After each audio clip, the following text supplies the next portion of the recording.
Hello, good day to you, Andy here, talking really, and something that you may be sick of hearing, but it's very important you do hear it because it's time to draw a line and make sure everybody is on the same side against this idea. Now there will be some going, oh, what's the harm?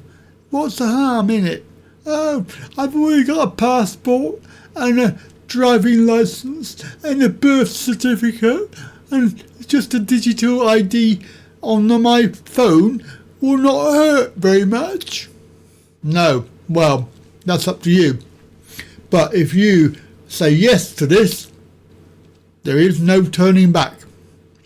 It is the line in the sand, and we can see what's happened. It's happened already in Vietnam. Now, quite funnily enough, a few years ago, my sister had a message from somebody in our family who said, come and buy some Vietnam dong because it's going to be worth some money soon. Anyway, roll on a few years and look at what's happened. The Great Reset in motion. Vietnam banking overhaul as they basically shut 86 million people's accounts because they haven't got digital ID.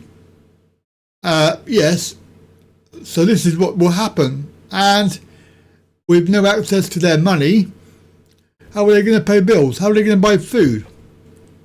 And if you think seriously that it's not going to happen anywhere in the UK, then you're really deluded. I really think you are deluded. There's been so many reports of this, and of course this is just one warning that it's happening already.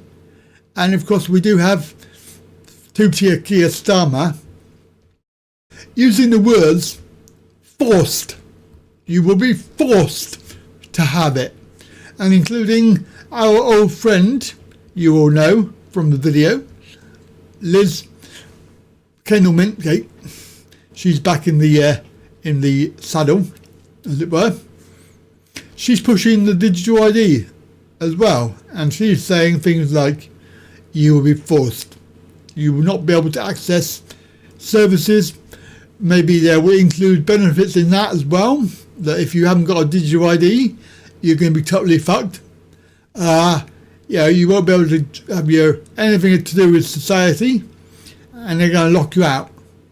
Now, there will be people who will give in, as there were when we had the you-know-what, and people say, oh, but I want to go on holiday, it's only one thing in my arm, I'll be alright. And then, of course, how many of those people are no longer with us anymore? Yeah? I know loads. And they're increasing numbers. But you have one thing, you comply with it, and then there's another thing, you comply with it. Now this is it. This is the line. As I said, this is a line that we cannot go over. If you say yes to this, then, and it does happen, then you are the cause of everybody else's problems. And you'll be deluded if you think that it's not going to happen. Anyway, this is the article. I'll try and link it down below, but the actual article is quite a long article, and it goes into all about Vietnam and how they have shut down.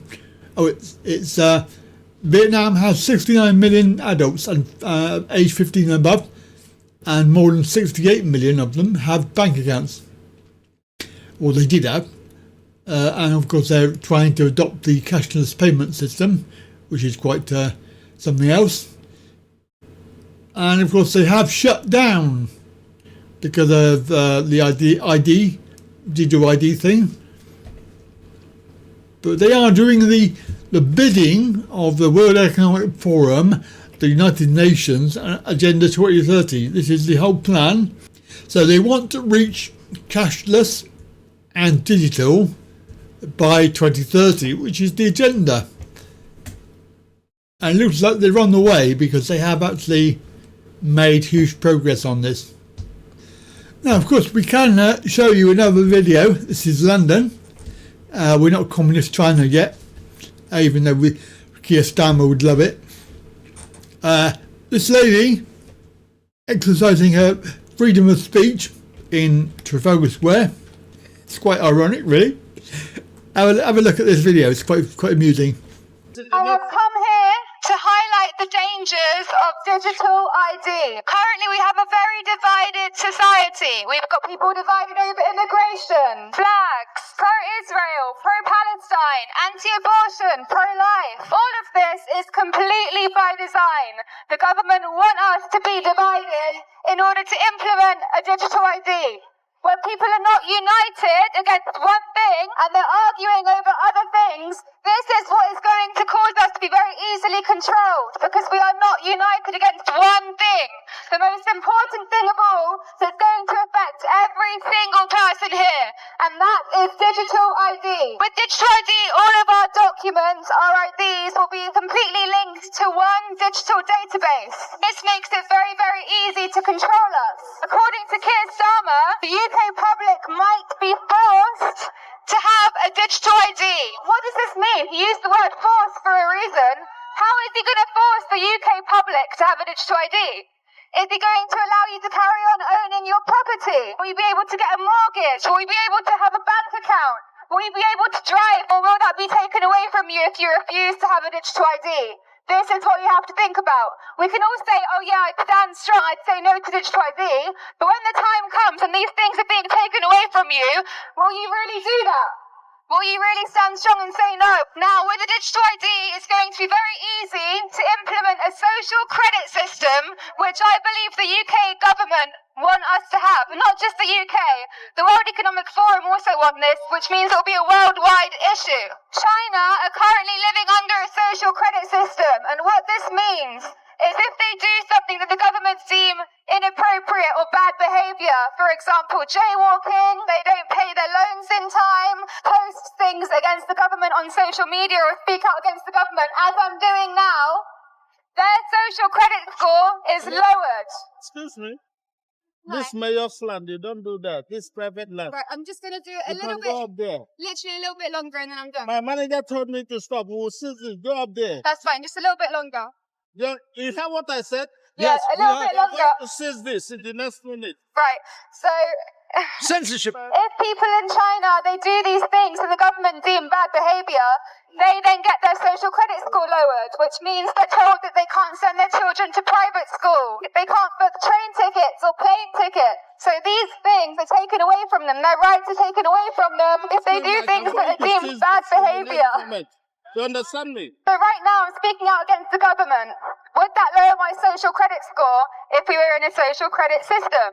Yes, it would. This is why it's so important to unite against this one issue, digital ID. Let's stop arguing about other things that don't matter as much, because those things aren't going to affect us all, as digital ID will. Every single one of our freedoms will be removed, our privacy removed. You can forget about that. We all have to unite and come together to stop digital ID. Everything she said is very true. And there are dystopian plans ahead. So if you're not sure, go and do some research on it, because it is very, very scary stuff that is coming in if you let it come in. Remember, there is still time to say no. Okay, thank you for watching. Don't forget, like, share and subscribe.